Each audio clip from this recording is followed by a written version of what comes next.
बूढ़ा बोला, हे महाराज, अब ध्यान देकर मेरी किस्सा सुने। यह हिरनी मेरे चचा की बेटी और मेरी पत्नी है। जब यह 12 वर्ष की थी तो इसके साथ मेरा विवाह हुआ। यह बहुत ही पतिव्रता थी और मेरे हर आदेश का पालन करती थी, किंतु जब विवाह को 30 वर्ष हो गए और इसे कोई संतान नहीं हुई तो मैंने एक दासी ले ली, क्योंकि मुझे संतान की चाव थी। कुछ समय बाद दासी से एक बच्चे का जन्म हुआ। बच्चा पैदा होने पर मेरी पत्नी उस बच्चे और उसकी माता से नफरत रखने लगी। मुझे इस बात का बहुत दुख है कि मुझे अपनी पत्नी विदेश का हाल बहुत दिन बाद मालूम हुआ। एक दिन मुझे एक अन्य देश को जाना पड़ा। मैंने अपनी पत्नी से जोर देकर कहा कि मेरे पीछे इन दोनों की अच्छी तरह देखभाल करना और इनके आराम तकलीफ का ख्याल करना। ईश्वर चाहेगा तो मैं 1 साल में लौट आऊंगा। मेरी पत्नी ने मेरे जाने के बाद उन दोनों से दुश्मनी रखना शुरू कर दिया। वह जादू टोना भी सीखने लगी थी। मेरे जाने के बाद उस दुष्ट ने अपने जादू से मेरे बच्चे को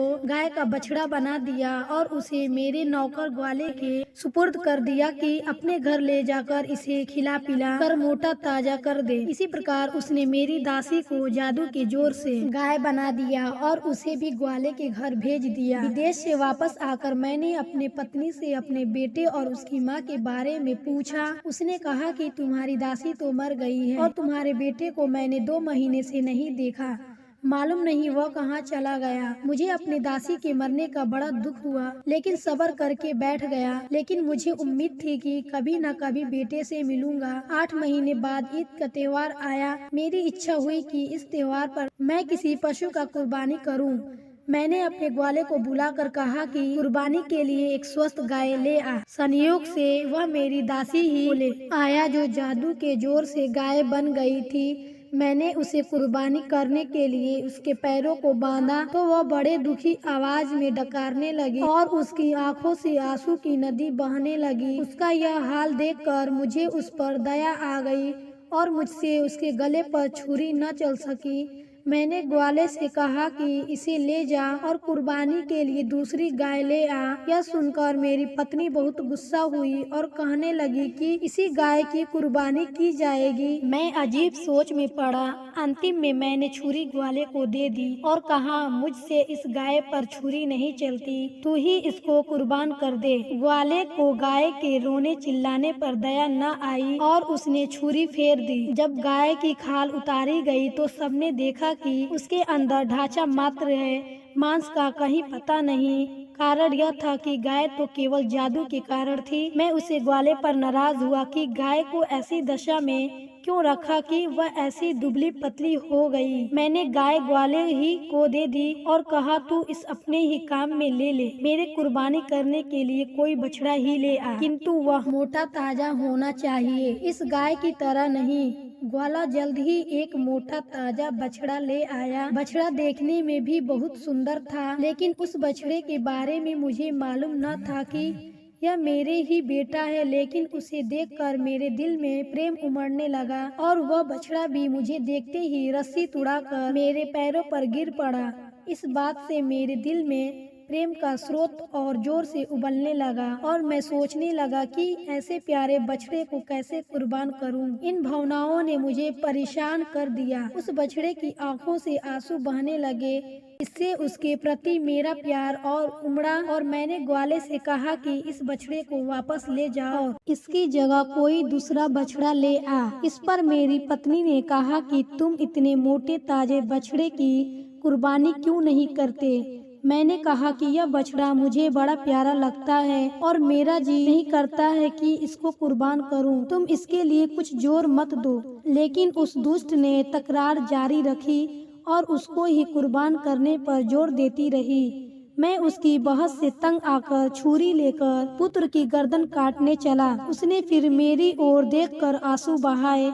मेरे दिल में ऐसी दया उमड़ी कि छुरी हाथ से गिर गई। फिर मैंने अपनी पत्नी से कहा कि मेरे पास एक बछड़ा है, मैं उसे कुर्बान कर दूंगा। वह फिर भी उसी बछड़े को मारने पर जोर देती रही, किंतु इस बार मैंने उसके बकने की परवाह नहीं की और बछड़े को वापस कर दिया। हाँ, पत्नी के दिल को तसल्ली देने के लिए कह दिया कि बकरीद के दिन इसी बछड़े की कुर्बानी दूंगा। ग्वाला बछड़े को अपने घर ले गया, लेकिन दूसरे दिन ही मुझसे अकेले में कहा कि मैं आपसे कुछ कहना चाहता हूँ और मुझे आशा है कि आप मेरी बात सुनकर खुश होंगे। मेरी बेटी जादू टोने में माहिर है। कल जब मैं उस बछड़े को वापस लेकर गया तो वह उसे देखकर हंसी भी और रोई भी। मैंने इस विचित्र बात का कारण पूछा तो बोला कि अब्बा, जिस बछड़े को तुम लौटाकर जिंदा लाए हो वह हमारे मालिक का बेटा है, इसलिए मैं इसे जीता जागता देखकर प्रसन्न हुई। रोई इसलिए कि इसके पहले इसकी माँ की कुर्बानी दे दी गई थी। हमारे स्वामी की पत्नी ने सौतिया डाह के कारण इन माँ बेटे को जादू के जोर से गाय और बछड़ा बना दिया था। मैंने जो अपनी बेटी के मुँह से सुना, जैसे का तैसा आपको बता दिया। हे महाराज, अब आप सोचिए कि यह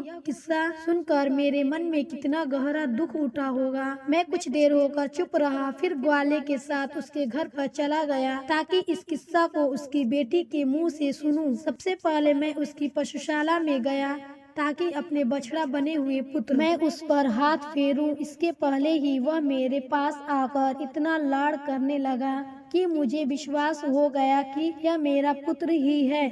मैंने लड़की के पास जाकर ग्वाले के मुंह से सुना हुआ हाल दोबारा सुना और लड़की से कहा कि क्या तुम इस बछड़े को फिर से मनुष्य का रूप दे सकती हो? उसने कहा, निश्चय ही मैं उसे दोबारा मनुष्य बना सकती हूँ। मैंने कहा, अगर तुम ऐसा कर दो तो मैं तुम्हें अपनी सारी धन संपदा दे दूंगा। लड़की ने मुस्कुरा कर कहा कि हम लोग आपके सेवक हैं, आप हमारे मालिक हैं, आपका हुक्म मानना हमारा काम है। लेकिन बछड़े को मनुष्य रूप मैं 2 शर्तों पर दूंगी। एक तो यह कि उसके मनुष्य बन जाने पर आप उसका विवाह मेरे साथ कर दें, और दूसरा यह कि जिसने उसे मनुष्य पशु बनाया है उसे भी थोड़ा सजा दिया जाए। मैंने उत्तर दिया, मुझे तुम्हारी पहली शर्त बिल्कुल मंजूर है। मैं तुम्हारा विवाह उसके साथ कर दूंगा और तुम दोनों को इतना धन दूंगा कि जीवन भर तुम्हें किसी चीज की कमी नहीं रहेगी। दूसरी शर्त में निर्णय मैं तुम्हारे ही हाथ छोड़ता हूँ। तुम जो भी सजा उसके लिए उचित समझोगी वही दंड मेरी पत्नी को दिया जाएगा। लड़की ने कहा कि जैसा उसने आपके बेटे के साथ किया है वैसा ही मैं उसके साथ करूंगी। यह कहकर उसने एक प्याले में पानी लिया और उसे अभिमंत्रित करके बछड़े को सामने लाकर कहा कि ए खुदा के बंदे, अगर तू आदमी है और केवल जादू के कारण बछड़ा बना है तो ईश्वर के हुक्म से अपना पूर्व रूप प्राप्त कर ले।